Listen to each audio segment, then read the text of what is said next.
Genesis 50. Joseph threw himself upon his father, and wept over him and kissed him. Then Joseph directed the physicians in his service to embalm his father Israel.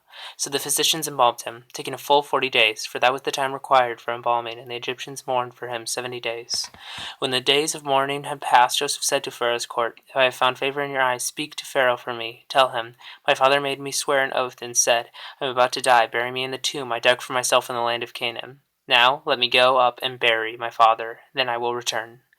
Pharaoh said, "Go up and bury your father, as he made you swear to do." So Joseph went up to bury his father. All Pharaoh's officials accompanied him, the dignitaries of his court and all the dignitaries of Egypt, besides all the members of Joseph's household and his brothers, and those belonging to his father's household. Only their children and their flock and herds were left in Goshen. Chariots and horsemen also went up with him. It was a very large company. When they reached the threshing floor of Atad, near the Jordan, they lamented loudly and bitterly, and there Joseph observed a 7-day period of mourning for his father. When the Canaanites who lived there saw the mourning at the threshing floor at Atad, they said, "The Egyptians are holding a solemn ceremony of mourning. That is why the place that near the Jordan is called Abel Mizraim." So Jacob's sons did as he had commanded them. They carried him to the land of Canaan and buried him in the cave in the field of Machpelah, near Mamre, which Abraham had bought as a burial place from Ephron the Hittite, along with the field.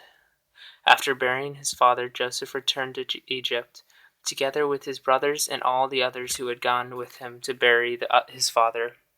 When Joseph's brothers saw that their father was dead, they said, "What if Joseph holds a grudge against us and pays us back for all the wrongs we did to him?" So they sent word to Joseph, saying, "Your father left these instructions before he died. This is what you are to say to Joseph. I ask you to forgive your brothers in the sins and the wrongs they have committed in treating you so badly. Now please forgive the sins of the servants of the God of your father." When their message came to him, Joseph wept. His brothers then came and threw themselves down before him. "We are your slaves," they said. But Joseph said to them, "Don't be afraid. Am I in the place of God?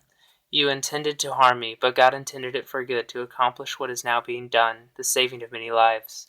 So then don't be afraid. I will provide for you and your children." And he reassured them and spoke kindly to them. Joseph stayed in Egypt, along with all his father's family. He lived 110 years, and saw the 3rd generation of Ephraim's children. Also the children of Machir, son of Manasseh, were placed at birth on Joseph's knees.